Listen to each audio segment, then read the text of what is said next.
মাত্র আধা কিলোমিটার পথ পেরোতে আর যানজটে আটকে থাকতে হবে না ঘন্টার পর ঘন্টা, পড়তে হবে না ট্রেনের সিগন্যালে। উপর দিয়ে চলবে ট্রেন আর নিচ দিয়ে গাড়ি, তাও 6 লেনে। আপনি চাইলে ফুলেল পথে হেঁটেও পার হতে পারবেন সড়ক। বলছি রাজধানীর টিটিপাড়া রেল ক্রসিং এর কথা। ব্যাংপাড়া খ্যাত মতিঝিলের সঙ্গে মুগদা, মান্ডা, মানিকনগর, সবুজবাগ এলাকার অন্যতম সংযোগ সড়ক এটি। একসময় বেহাল সড়কে মরার উপর খাড়ারঘা হয়ে উঠেছিল ট্রেন আসা যাওয়ার সিগন্যাল। এতে দীর্ঘ যানজটে এসব এলাকার বাসিন্দাদের প্রাণজট লেগে যেত।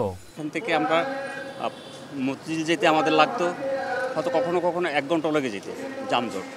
আবার দেখা গেছে রাস্তাটা দেখা গেছে 5 মিনিটের রাস্তা।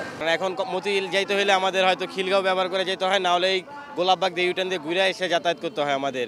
এই রাস্তাটা হইলে আমরা এখান দিয়ে যাতায়াত করতে পারবো। সেই মুশকিলের আসান হয়ে নির্মিত হয়েছে টিটিপাড়া আন্ডারপাস। পদ্মা সেতু রেল সংযোগ প্রকল্পের আওতায় 338 মিটার দৈর্ঘ্যের এই সড়কটি চওড়ায় 31 মিটার, যেখানে 6 লেনের 4টিতে চলাচল করবে বাস, ট্রাক, মাইক্রোবাস, পিকআপ তথা মোটর চালিত সব যানবাহন। যাওয়া আসার পথে আলাদা 2 লেন তৈরি করা হয়েছে রিক্সা, ভ্যান ও সাইকেলের মতো বাহনের জন্য। আর ফুটপাতে রয়েছে পথচারীদের হাঁটার সুব্যবস্থা। ঢাকা শহরে একটা রিক্সা লেন, নন মোটরাইজড ট্রাফিক এবং মোটরাইজড ট্রাফিক, সেই সাথে পথচারীদের জন্য পৃথক পৃথক লেন ব্যবস্থার সুবিধা সম্পন্ন যে আন্ডারপাস, রেলওয়ে আন্ডারপাস, এই ঢাকা শহরে এই হচ্ছে প্রথম। সেই হিসাবে এটা একটা অত্যন্ত গুরুত্বপূর্ণ স্ট্রাকচার, এই ব্যাপারে কোনো সন্দেহ নেই।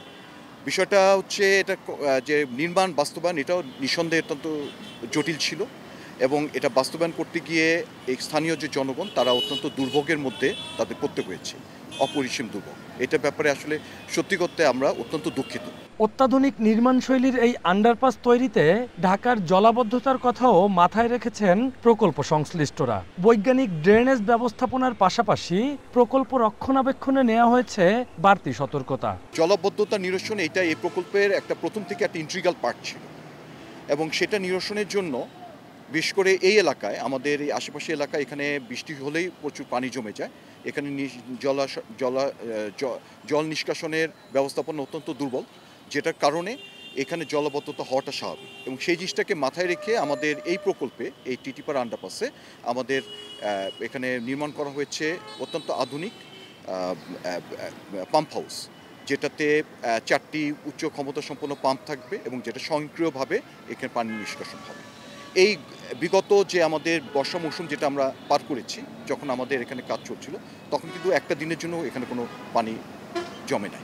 ঢাকার দীর্ঘতম টিটিপাড়া আন্ডারপাস দেখে মুগ্ধ হচ্ছেন নাগরিকরাও। যানজটের ভোগান্তি কমার পাশাপাশি অপরাধপ্রবণ এই এলাকার নিরাপত্তা বাড়বে বলেও আশাবাদী তারা। যেহেতু পদ্মা সেতু লিংক সেতু হচ্ছে, তো সেই ক্ষেত্রে দেখা যায় ট্রেনের ইয়াটা আরও বেশি চলাচল করবে আর কি, ট্রেন বেশি চলাচল করবে, যার কারণে এই আন্ডারপাসটা করা হয়েছে। তো আশা করি যে আমরা এখন মানে জ্যামজট ছাড়াই খুব দ্রুত পের হয়ে যেতে পারবো। এখন হচ্ছে যে সংযোগ যে সড়কগুলো, সেগুলো মেরামতটা যদি খুব তাড়াতাড়ি করতে পারে, তাহলে আমরা হয়তো এটা সুফলটা অতি তাড়াতাড়ি ভোগ করতে পারবো।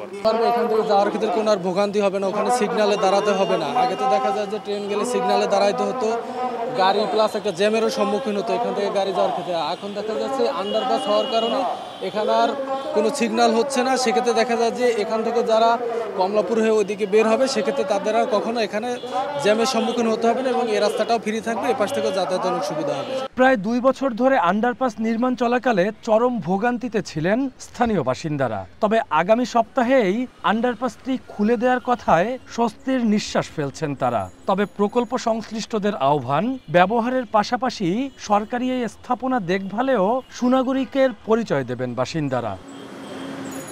Rakibul Rahat, one news, Dhaka.